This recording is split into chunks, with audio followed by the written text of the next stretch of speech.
comes from politicsdoneright.com, publishers of How to Make America Utopia, Take Away the Economy from Those Who Rigged It, As I See It, Class Warfare, The Only Resort to Right-Wing Doom, It's Worth It, How to Talk to Your Right-Wing Relatives, Friends, and Neighbors, and other books written by Egberto Willis.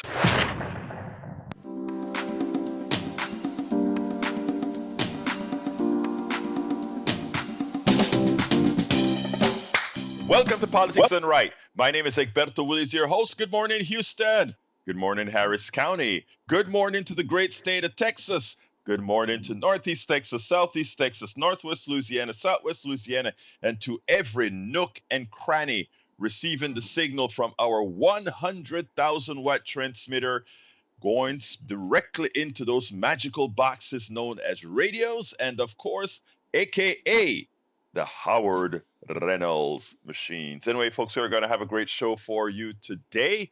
Welcome aboard those of our international listeners or wherever you are listening via El Internet, the internet formerly known as ARPANET, created by whom? Created by you, even as the billionaires have taken it over and profiting immensely from it. But you know what, folks?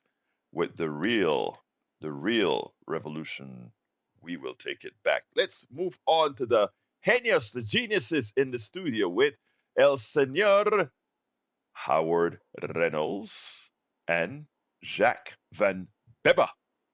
It's smooth jazz, baby, on KPFT. I'll do my best, Barry White, here for smooth jazz. Just a way to wake up and join our friend Egberto. Egberto, it's exciting today. We got smooth jazz all day long. Every day, all day. Smooth jazz, KPFT. How'd you like that?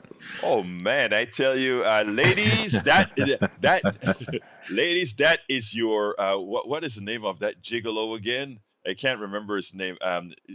Richard Gere. That was the voice of Richard Gere. Yeah, there we go. El Gigolo. Anyway, what's up, my brothers? Yeah, somebody called in yesterday and said, "Hey, I really like the smooth jazz you're playing." You know, at the Rosa. in between Democracy Now. Was it Democracy Now or no? You and Democracy Now. I slipped in a jazz piece called "Honey Dipped" from Dave Koz, and she apparently liked it and called in and told Jack, "Hey, I really like that smooth jazz you're playing," and well, we do too. That's why we play it. I love it. Jack says he's got a real barn burner for us today, and it's a full page of knowledge and wisdom, all from the mind of Jack Van Bebber. So let's get to it. That's why we love ourselves some Jack. We all do. Right. Good morning, Egberto. How are you? Good morning, my brother. Talk to me. All right. Executives beware. When the fictional character Gordon Gekko announced to the world with the real vampire capitalist hiding in the shadows, knowing the entertainment industry was delivering their message, greed is good, giving way to the instructions that the executive's top responsibility is to create profit at any cost to the shareholder, has sent them down a path to their own destruction. How long do you think these citizens are going to put up with corporate abuses like denial of health care that results in the death of a patient to prop up profits for the insurance companies that are clearly scamming the public with the permission of government? What happens when there's a Luigi Mangione on every corner? Maybe the executives, CEOs, politicians, and their lawyers need to work in a little compassion into their policies or face what they've created. You know, there's a growing fan club for Luigi. I mean, people are sending him money for his defense and saying, and somebody who was it arrested? Who just got arrested on Facebook for making threats to another CEO. This one was Red Cross Blue Shield. Right, So right. used, and I've even seen a stencil on the side of an insurance building saying the same three words. So we're pushing back. I mean, it's gotten to such a point where society is now pushing back on them, saying, "No, you're killing us. Stop it." You And know, this was just an example. I mean, maybe 3 or 4 of these things. I don't know. I don't advocate for it. I don't, but I understand it. I am glad you brought that up because the piece that I read yesterday, last night actually, that really put it into context was a piece written by Phil Wilson titled "The Madness of Luigi Mangione." So I'm going to read some excerpts from that and put some interpretation on that. But I think you nailed it. Both of you nailed it, right? It is. You know the the Go real ahead. I'm the sorry. real shame is that our government allows this scam to happen to Well, the Hmm. they endorse people. it. Yes. They endorse it, Jack. It's like, oh yeah, you can do that. So this is about as fascist as you can get with a corporate and government together Yeah. fleecing the people. You Hmm. know, this Medicare Advantage thing, right? What a lot of folks don't understand. I have a good friend. He calls in all the time about how much he loves his Medicare Advantage, right?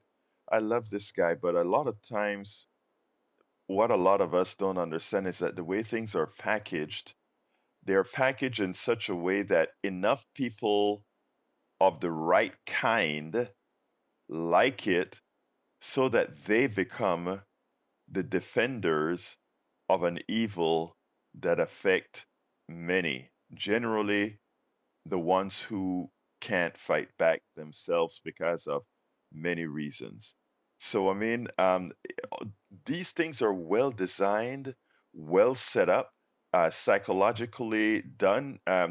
In this article that I'm talking about, they're going to use John Brown as an example of what happens, how the corporatocracy takes back power by again making the I don't want to say hero, but for lack of a better word, making I won't call it hero, making the person that was bold enough to try to do something to say we can do something about this look as if that person is out of scope, that person is mad. And the reaction Oh that we're yeah, getting, yeah, exactly, right? exactly. They're going to demonize him for this deed. Now, this deed was pretty bad. I mean, I got to say, it Yes. was pretty bad. But when you push someone to the limit, when you push a society to the limit, a few of them are going to say, hey, wait a minute. I'm going to take this into my own hands and be a vigilante and make an example out of this CEO. And he did. So, You just made the article, a point in the article that I found myself guilty of as well, right? When, whenever we talk about Luigi Mangione, we feel like we first have to put that caveat in. And that caveat that says, oh, yes, what he did was bad. Oh, yes, what he did was ta ta ta ta ta ta ta ta. And then we make the point that we really want to make. And we all fall into that category because, yeah, especially yeah. with the responsibility that we have, all three of us here on the radio, where we are reaching a whole lot of people, we have to make sure that we can never be accused of somehow generating that which is complete, generate bad things happening. So we have to be careful in the way we speak, right? What's And called responsible journalism is what it is. exactly, exactly. And there's so many that don't do responsible journalism, but I'm not going to Hmm. name names, but we all know who they are. Right, Um, they just don't do responsible journalism. We say, yes, this was a terrible crime. We understand that. We know that. We would not have done that ourselves, but this man did. Just like right. the guy who crashed his plane into the IRS office. Hmm. The guy named Joe, Yes, I he crashed remember. his plane into the IRS office because he had had enough. They had harangued this man to no end. And he said, okay, my life is not worth living because of you guys. So I'm going to fix you. We Right, don't endorse that. We don't say, hey, go rent a Cessna and crash it into an IRS office. No, we don't do that. But we understand when it happens. Yeah, we understand it. We know right. why it happens. Yesterday, most of the media, while they acknowledge that this guy has sort of become a folk hero, what they do at the same time is they try to make the people who are, if you will, anointing him or whatever they're doing to him, they try to make those people feel like there's something wrong with them. They are doing a very unethical thing. And, the mainstream media, for the most part, is coming out and really hitting up the people who are showing understanding for what this kid did, right? Let's be clear here. This kid grew up with means. This a rich kid, went to an Ivy League school. He doesn't really or would never really have to suffer the indignities of what the middle class and the poor had to suffer for healthcare, right? He will never have to really suffer that because that family is worth millions, if not more. But there is something to say about somebody who didn't have to go through. They can say, oh, he was looking and trying to be a hero, right? You kind of look into some of his background. Is I don't know that he needed to have a hero syndrome in as much as, because I mean he's not a bad looking guy. He was in shape, he's athletic, he's intelligent, and apparently he didn't have a problem with, the other side of it. I mean, so that's not it. You wonder, I would really like to talk to this guy, to be honest with you, right? But look, what what gets me is that when somebody unalives somebody, it shouldn't matter who you are if the unaliving was unjustified. What am I saying? Why don't we hear from the mainstream media? Why don't we hear that our healthcare system, because of the leaders in our healthcare system, because of the bribes in our healthcare system, actually unalive people? To put it nicely as I can, it murders people. Why? Because we know that if somebody needs to pay a bill, if somebody needs to have a particular medicine and they don't get it, and the doctor says no, they need it and they die, who has unalived that person? The leadership of that healthcare company. I mean, and nobody wants to be on, well, we are, but mainstream media doesn't want to be honest about it and say that our what we do actually kills, and unjustifiably so. So I mean, we got to get real. It seems like we already have some calls, so it looks like I don't even get to read the beginning of this yet, but I'll read it in context of the calls if they're relevant. So let's go to Johnny. Come on in, Johnny.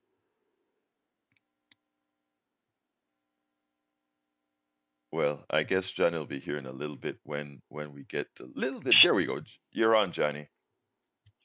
Okay. Well, that was weird. Normally on these headsets I hear the ch, but who knows? So, theoretical good morning to you. And this is why when you talk about that guy who plowed into the IRS building in the middle of the daytime, Hmm. I, on the other hand, would rent a Cessna and focus my ire where it belongs, on one individual, Rick Perry, in his bedroom late at night while he's fast asleep. So you minimize the casualties. Him, maybe his wife, but that to me that's acceptable collateral damage. Whereas that guy, when we later find out months and years later that he had a lot of racist thoughts, for him, the added inducement, the cherry on the top, if you will, was that he got to kill a whole bunch of what he thought to be black people, because everybody knows the black people, they get those government jobs, those same government jobs that the white racists in the Republican Party were after in competition with Kamala Harris.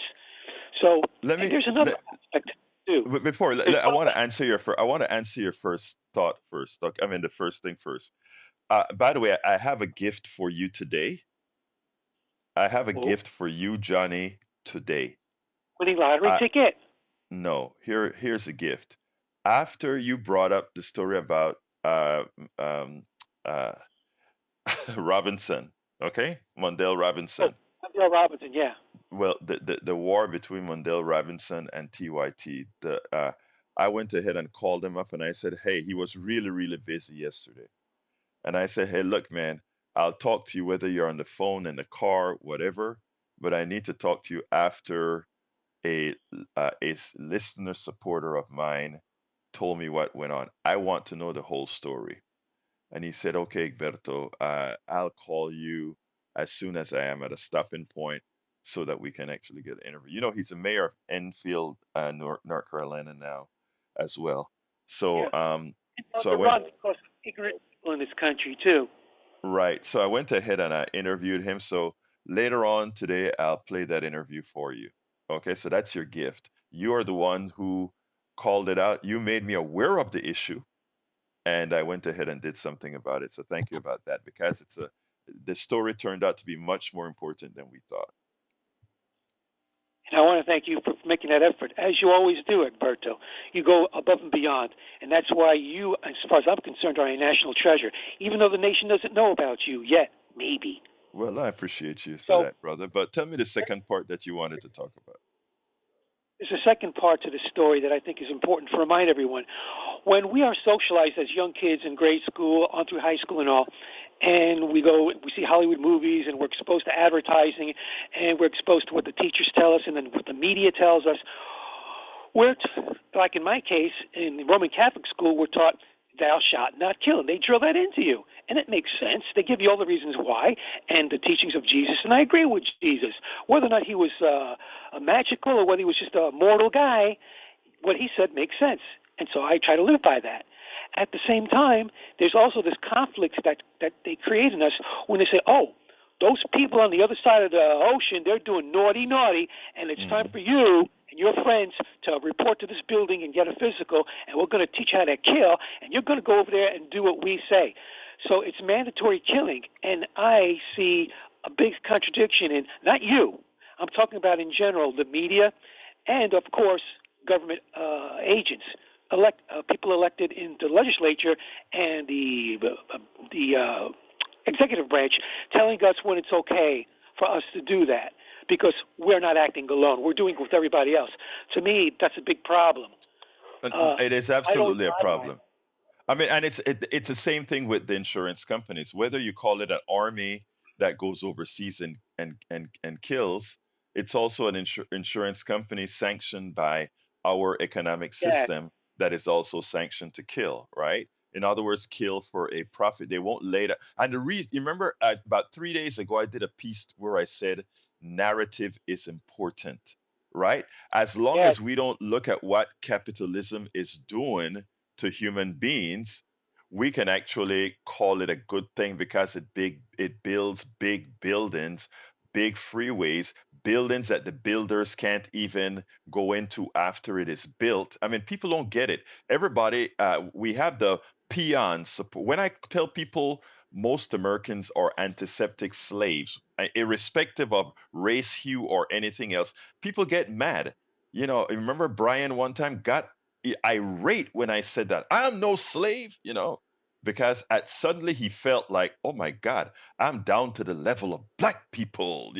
I mean, that's how a lot of folks look at it, and it's like, what are you telling me? And I'm like, look, it was always that way. Even when we had slavery, most most of the majority populations were antiseptic slaves then too, but they were gradated in such a manner that because they felt there was somebody that could be spoken to as being lower than, that was acceptable to them. It's the same way I look at how women voted, how women, specifically white women, my white sisters voted for Donald Trump because in the minds of many, it was like, okay, I'm not the patriarchy, but I'm right under the patriarchy. But if I go for this other woman, right, suddenly I am no longer in the pecking order that I was before. And people don't say it in their minds the way I just said it.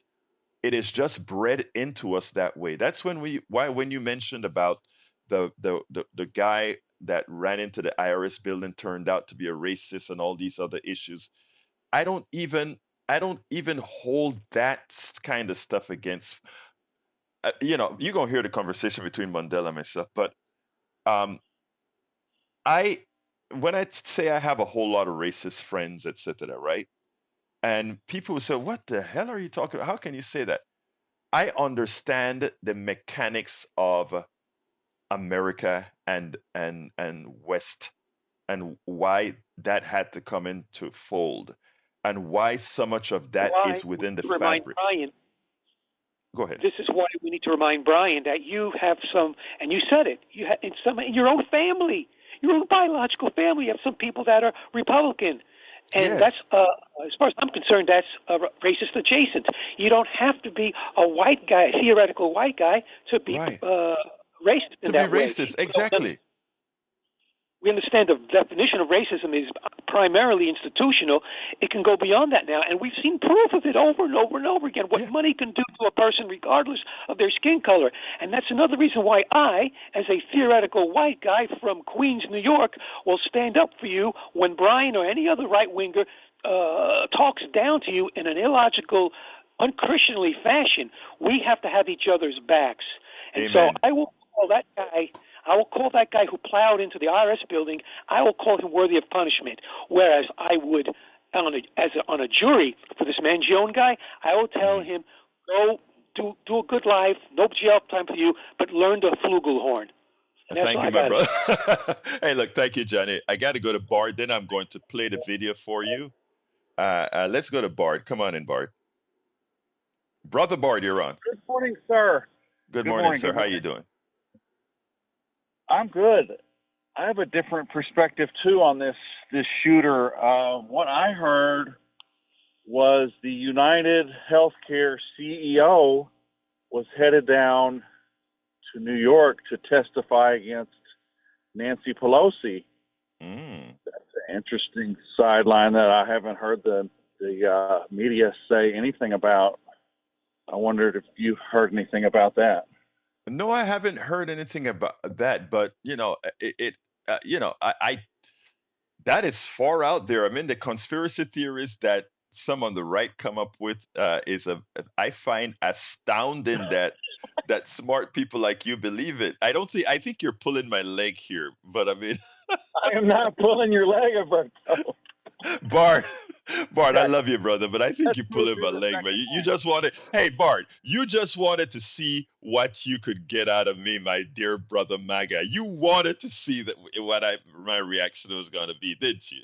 No, sir. No, sir. No, sir. This Come is on, fact. man. You know that's it. I'm gonna have to talk to your A&M daughter and tell her, look, young lady, I'm gonna have to kind of slap your little daddy around, okay?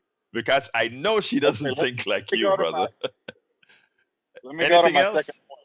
What? Go ahead. Yeah, what you were just talking about with Northern Johnny about the Uh-huh. election. Yes, sir. So, 99% of black women, 99% of them voted for Kamala Harris. Now, does Not that make really. It them was racist? wait. Let's get the numbers right. It was like more like 92%, but go ahead. Well, it's either they're racist or I don't want to say the other No, thing that I'm please thinking. say the other word. No, say it. I say it as long as it's not a word that doesn't belong on radio. Say it because I want to answer that question for you. Go ahead. Well, I don't understand the thinking that the white women voted for Trump, so they're racist, but the black women voted for Kamala, so Okay. they're just I, smart and I get it. No, I misunderstood. get it. I get it. And you know what? It's important. It's so important that you made that you brought out that point. Why there's a distinction that most black women voted for Kamala and most white women voted for Trump. That is and trying to call me out on that is important. And let me explain. Black women vote for the Democratic Party. Whether, in fact, black women were the high. First of all, let me correct something. The thought that black women can be a swing vote is ridiculous. The real swing vote in this country are white women. What black women are the ones who always support in general what's best for the country based on their votes. And one of the reasons that is the case is most. No, no, listen. I don't. Please don't Hold up, laugh. you just lost me right Wait, there. wait. Bard. It's important that what we do is listen. Like I made sure to listen to you. That's what I wanted to ask. Could you say that again? Because you just lost me. I think Okay, if I think you most said black women in the aggregate always vote, their vote always reflects what turns out to be best for the country. There are reasons why. And the reasons why are they are the ones that suffer the biggest angst from a misvote. Let's give an example. Having a Donald Trump, having at this point in our history, Republicans in Congress or the White House is a clear and present danger for most. That most people don't see that most of the angst that they're living through is a result of Republican policy, is a failure not of, let's say, black women, etc. It's a failure of the progressive media to really go out there and educate, something that the right is much better at. The fact that the right wing can have an intelligent person like you, and notice, I have no doubt that you're a smart person, but some of the beliefs that you are able to qualify, I mean, it blows my mind. And but it's not only you. I am in a long conversation right now with the executive of a company that we're having this sort of conversation right now, and it makes you wonder. But Bard, the lines are starting to fill up. I have a 10-minute, 13-minute video I've got to play. Let's have this conversation further tomorrow. Okay, brother? thank you for taking my call. Always. Hey, All right, and Roberto. welcome aboard Eric, Drea Parat, as well as Glenn Ryan. All right, let's go Egberto. to Patrick real quick. Yeah, well, before we get to Patrick, I did a little fact checking here on this. Uh-huh. USA Today says that a spokesperson for California Representative Nancy Pelosi said the claim is false on that. There was no evidence that an insider training investigation into the former House Speaker. There's no information. There's no credible evidence there. And it says much less Thompson was scheduled to testify against her that before he was killed. They're claiming it's false. Oh yeah, So they do that in the debunker right that wing all the argument. time. Yeah, Oh yeah, yeah. and you're gonna hear a lot of crazy conspiracy theories on this, that, and the other. But just stand by for all the information you can get here on KPFT because you know it's going to be bona fide, checked, and then presented. So that's my 2 cents. Exactly, exactly. All right. Well, thank you very much for that, and thank you for looking that up, my brother. Let's go to Patrick. Yeah, I wanted to respond to Bart and maybe help the two of y'all out. And I might be completely wrong, and I also might have some sort of filter up for Kamala, but she wasn't saying things like they're going after white jobs or you're she wasn't making racist statements that I remember, and she wasn't really making race as She much did. You nailed of it. a. Exactly. You're correct. 100%.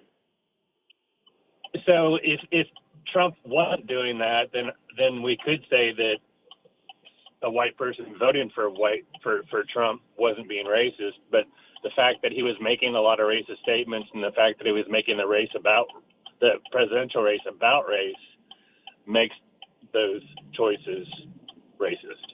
And That's I all. think you're right. And I think I alluded to some of that, brother Patrick, when I also spoke about the gradation of value in people. I mean, if you people vote their interests first and foremost, right?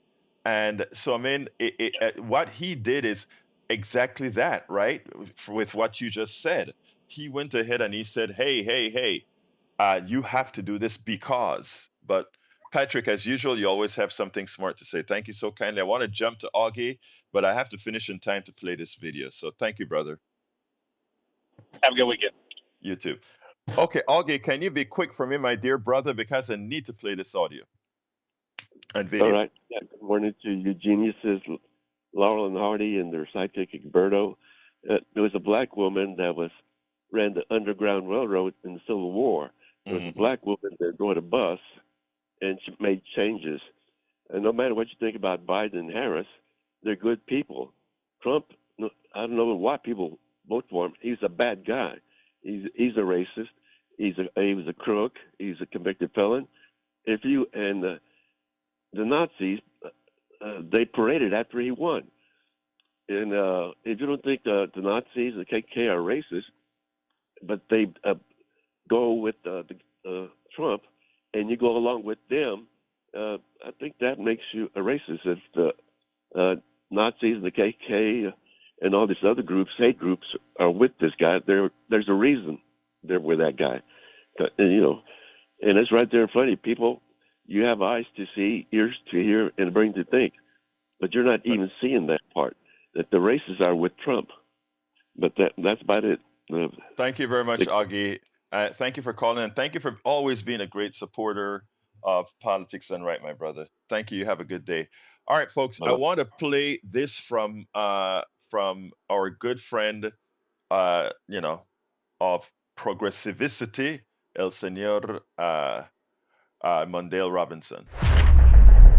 Welcome to another edition of Politics Done Right. My name is Egberto Willies, your host. Today, I'm honored to have Mondale Robinson. He is the mayor of Enfield, North Carolina. He revolutionized a town, and he's also a leader of the Black Male Voter Project. Got it. Yeah. But anyway, the reason I really wanted to talk to you is that today on my radio show on KPFT, Pacifica Network, one of the callers said, do you know Mondale? I mean, there's an issue between Mondale and TYT Network. And I'm like, I keep aware of everything that's going on. I hadn't heard about it.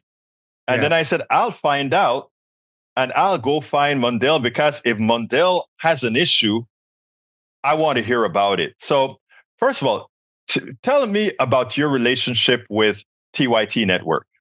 So with TYT, up until yesterday, well, actually for me, Monday, I was an official, contributor. I am one of the originals for Rebel HQ. We helped get TYT's second large money source, over 1 million subscribers. I was averaging about 30 million views a year over there creating content. Plus, I also co-hosted their news shows with their lead host, or whenever the hosts were out, I would fill in for those hosts on the main show, on John's show, on TYT with JR. With Jake and Anna. And of course, also with Rashad Ritchie and Sharon Reed. So I was on the network, both on both platforms, the TYT News platform, and also on the contributing side through Rebel HQ content creation. So I was a paid contributor up until Monday for me, but Tuesday when they officially responded and they said they hear me and they accept my resignation. So they just so they just went ahead and said after you came. First of all, let's hear what you did. You came on live, and right out of the blue, you said, "I can't do this anymore. This is going to be my last show at TYT." Explain why you did that. So what happened was I said I would no longer do any more content for TYT. Not only would I no longer host shows or show up as a guest contributor, but I'm no longer creating content. And that's not because of any of the show hosts or at all. It's because of what I see the head of the organization, that's Jink and also Anna, turning towards MAGA.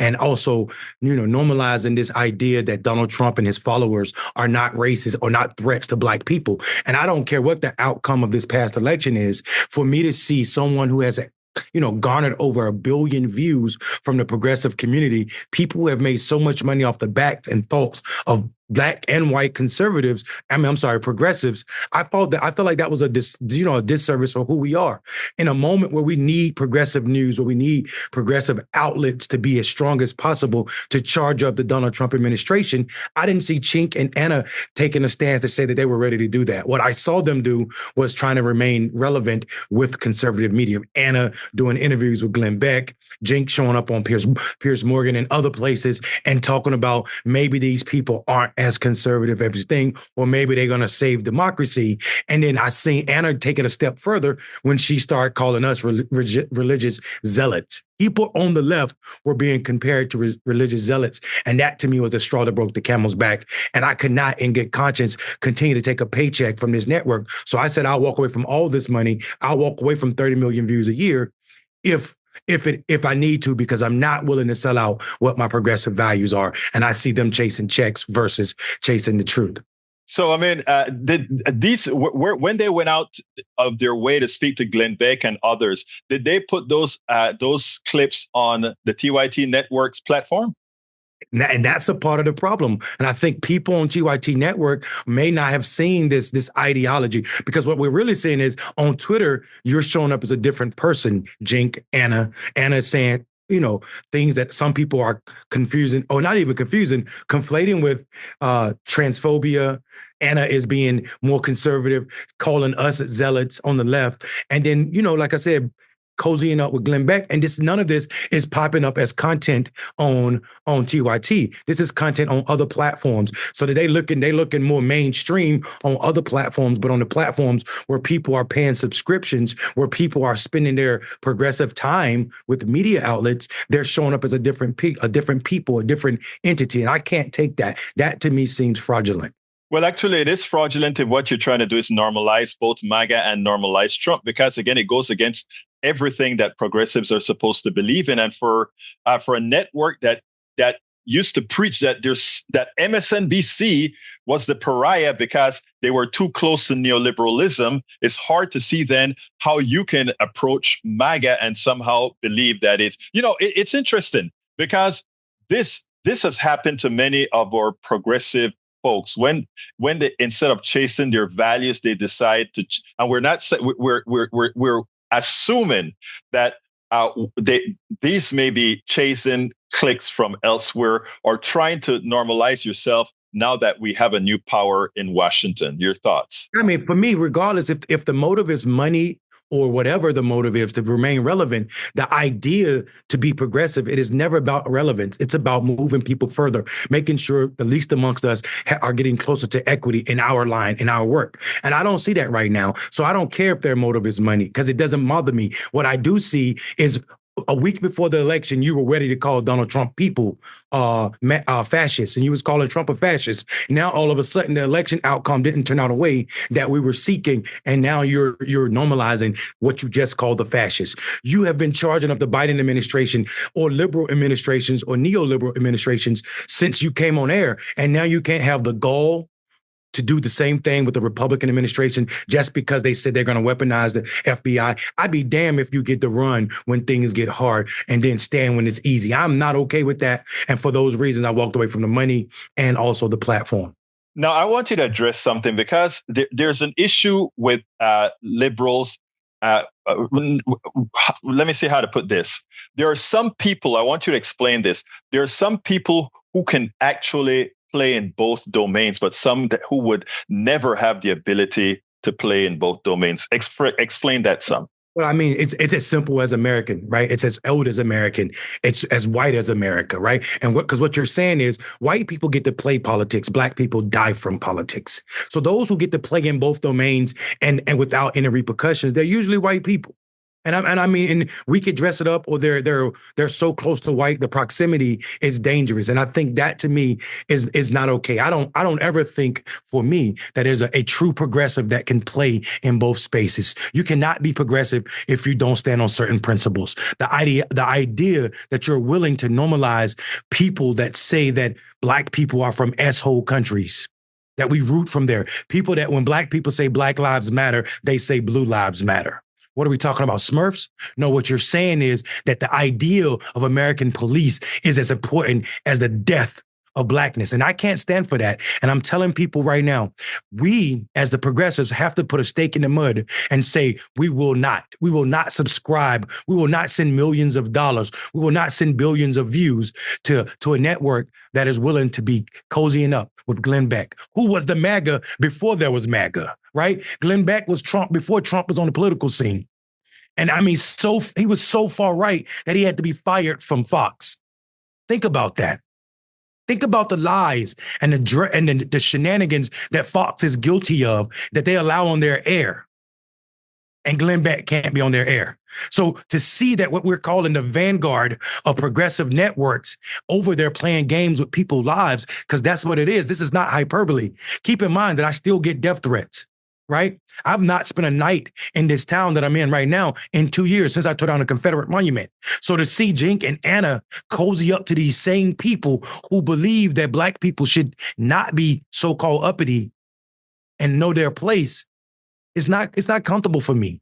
And I refuse to call those people progressives. So I don't know if there are progressives or people that can play on both sides. What I will say is with whiteness comes the ability to disappear from progressive policies when it's uncool. You know, I actually saw the tears in your eyes when you just came out and said it. And I mean, it really hurts. Today on one of my programs, I pointed out to folks that, you know, when we look at even the election that did occur, what really hurt is how did the most competent person, somebody who was competent, eloquent, somebody who had no issues, no legal issues, how could that person lose against Donald Trump? And it speaks to who America is. Explain that somewhat. Yeah, I mean, listen. If you understand what America is and what Donald Trump was able to do, this is not a new thing, right? This is the white Southern strategy replayed and remixed for the 21st century. All we saw was Donald Trump doing exactly what Lee Atwater said: invoke fear in white people about the threat to their superiority, and you will have a base that is unmatched. And what we saw, white people right now as a population, they're dying off. They're dying faster than they're being born. But what we saw Donald Trump was able to do was he was able to increase white people's percentage of the electorate, even as their percentage of the population gets smaller.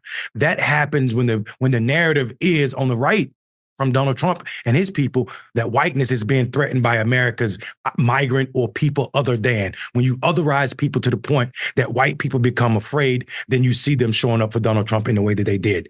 The problem is on our side, on the left, we weren't talking about issues that motivated people. We weren't talking about how we bring trades back to school so that Black men don't have to suffer through the microaggressions in workspaces. We weren't talking about how we're going to increase people's life. Black men have the shortest lives of anybody, not just in America, but in 157 out of the 190 so countries in this world. You have to go to places like Afghanistan to find people with shorter lives. We weren't talking about how we were going to address not qualified immunity. Donald Trump is talking about full immunity. So we have to be honest about all of that and what it means to be on the left and how we fail epically at reaching our base. It is said that we're still fighting this battle. So where do we go from here? I mean, TYT was one of the largest progressive networks, and pretty much they've called it in. I know they have a whole lot of other programs that they run. There are any of these other programs making decisions right now, or what's going on? Yeah, you know, I don't know the state of what these other programs are going to do. I do have people that I love and built relationships. Dr. Richie, Sharon, some of the producers over there, some other people that I truly care about. But I can't, in good conscience, support a network, because what happens when Jink and Anna start saying that you cannot be on air, contradicting what we're saying. And I don't know what that looks like, and I don't want to be around for it. So I do know that, people left before me and people will continue to leave because they're true progressives over there. And we see something that is extremely dark happening right now. That is give me a closer, Mondale. I mean, this is sad. I had to talk to you, and I really wanted to talk to you today because I want folks at Pacifica Network to hear what's going on. But you know what? Before you answer, I want to let you know that you always have a home at Politics Done Right. You always have a home on Pacifica Network, KPFT 90.1 FM, Houston, and everywhere else. So give me a closer. Yeah, listen, in closing, here's what I can say. We're not progressive if we're only progressive when the left is in power. It is time to be progressive and progressive out loud when we are out of power. This is when we can demand the most, and we should demand the most, not just of the left, but also of the right. And what I'm seeing right now is I see a cracking in our progressive infrastructure in that people are willing to be more liked, retweeted and subtweeted than they are about standing on principle. And I can't do that. Mondale Robinson, Mayor of Enfield, founder of Black Male Voter Project. Thank you so kindly, Mondale. Keep up the good work. All right. Peace, man. Okay, that was Mondale, and that was the issue with I mean, it's not only TYT, it's the idea that Mika Brzezinski and Joe Scarborough went almost with their tails between their legs to bail homage to Donald Trump. The truth of the matter is, even as Donald Trump won the election, he should be, for those in the know, he should be treated for the scourge that he is. For those who know the scourge that he is, we can excuse those that don't quite understand the clear and present danger that he represents. But when it comes to those in the know, uh, when you appease that sort of behavior, when you appease that kind of morality, when you appease that kind of evil, what you're doing is you're ensuring that that evil can continue. Let's go to Jeff. Come on in, Jeff. Brother Jeff on the air. Good morning, Egberto. How are you? I am fine. Talk to me, my brother. Okay. I've got something I want to say. I'm kind of, and let me finish before you interrupt. If you don't interrupt me, let me just finish. It's a point I want to make. I'm glad Kamala didn't get elected. Let's look at, after the elections, all the money that was spent and wasted. I mean, with all the showboating going on and the money just squandered. Now, I wouldn't trust somebody with my money or the taxpayers' money that squandered that much money on, she should have managed her.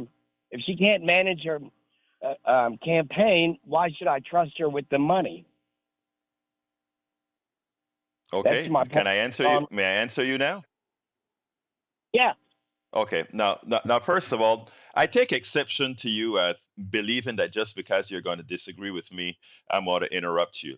For all of you listening, I generally interrupt where I can find a pause to go ahead and not let you say too much so that biting off is not in that, makes it difficult to answer. I try to teach myself that. Okay. But Okay. secondly, I want to push back at you severely for this reason. Um, why does Kamala need to fit a different profile than Donald Trump's spending? Listen to what you just said. Why would you trust her when she blew $1.2 billion? By the way, I agree with you. She blew $1.2 billion. That money didn't go to the grassroots where it would have been much more effective. So you're correct about that. But how somebody spends money, sometimes they have their theories, and her theory of spending money was wrong.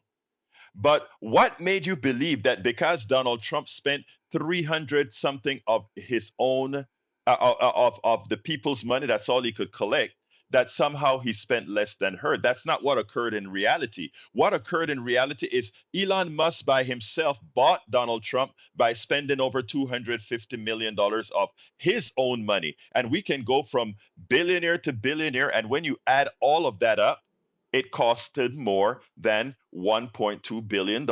And guess what? That just bought him a win that was only 1.6% greater than Kamala, and not even 50% of the popular vote. If that isn't mismanagement, I don't know what is. But let's go a little bit further, my dear brother Jeff.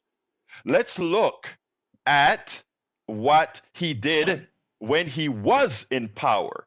And when he was in power, he boomed the deficit larger than any other president, bar none. And I'm not including COVID with it, which is what they always like to use. The tax cut that he gave, plus much other things. And, it's not me, a progressive left winger, saying that. It's Nikki Haley who points out that to everybody as well. The largest budget deficit ever by your guy. So it's proven that he is a mismanager. But what I always say, my dear brother Jeff, it is easy to look at that woman and paste on her your own prejudices, because Donald Trump has done many a bad things.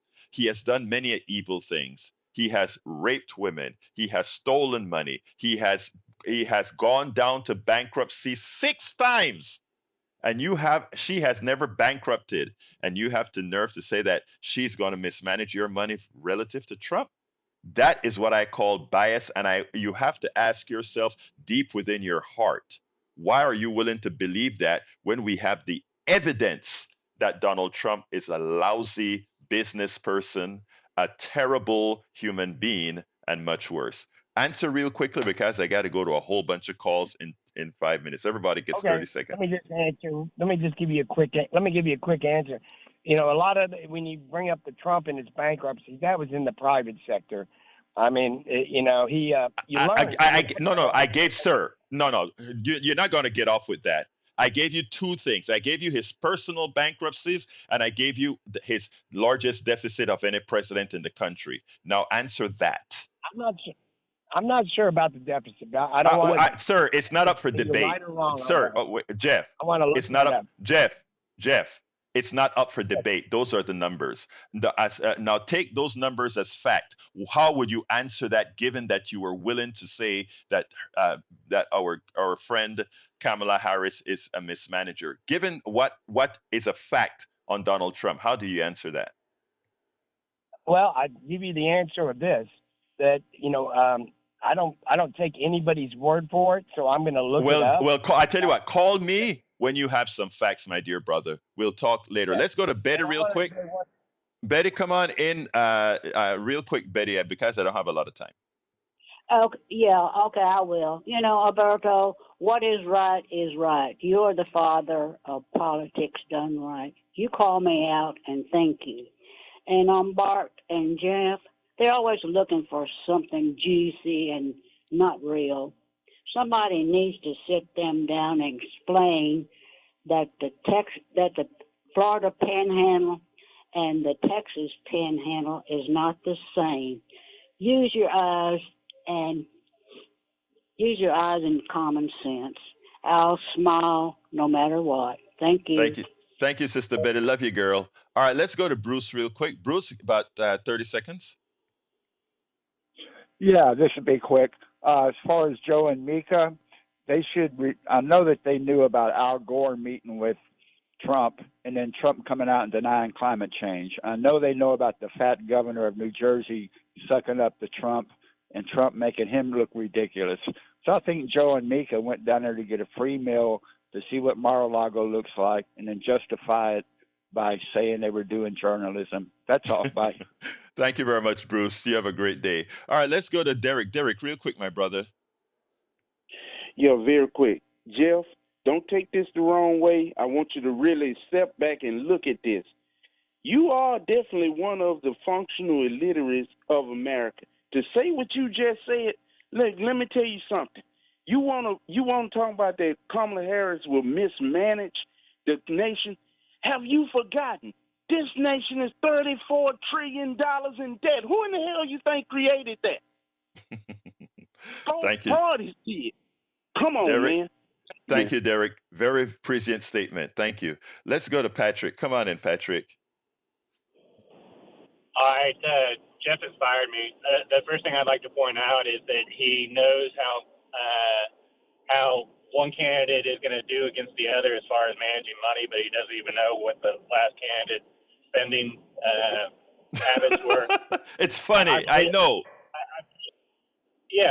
I believe I'm shooting from the hip here, but I believe he charged something along the lines of $50 million or $500 million to taxpayers for playing golf. So if he does that in return, he will spend what Kamala has spent on the entire campaign on golf. And this guy wants to tell me this guy's a responsible fiscal leader.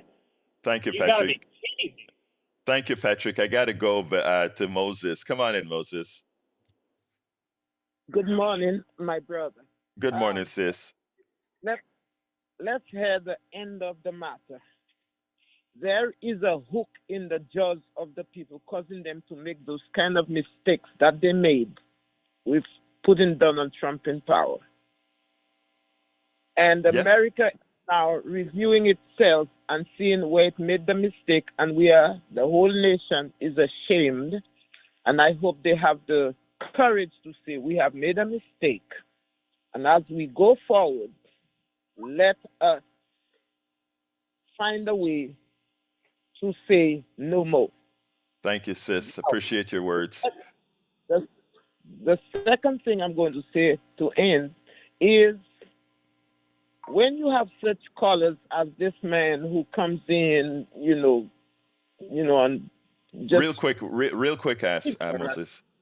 Just ignorant. There's the thing the old people says: go away from a stupid man. When you see he's stupid, don't waste your words with him. Thank you, sis. Appreciate you real quick. Hey, Tag, you got 30 seconds. Berto. Yeah, just wanted to say the right wingers not listening to what Trump is saying now. He said that he can't guarantee prices are going to come down. He can't control inflation, and it's completely different than what he said during the election. So I think they need to listen up to what he's saying now. Thanks. I'll go. See ya. Thank you, brother. Brian, give me 30 seconds. Okay, Brother Brian? Now, how about I'm here. How about student debt forgiveness? Biden wanted $541 billion for student debt. Why didn't he roll this money over to medical relief? What's the difference? It would have been much, much better spent on medical forgiveness, not student debt. I'm glad you brought that up, and I'm gonna have to answer it real quick. It is evident that neither you or Jeff understand how the government works. The way that Medicare works and Social Security works. I'm not talking about Medicare. I'm not talking about Medicare. We're talking about shouting, my dear. Again, you can't do it that way. But anyway, let's go to the studio. Come on in, studio. Well, that was a very interesting lightning round, and a lesson to Jeff.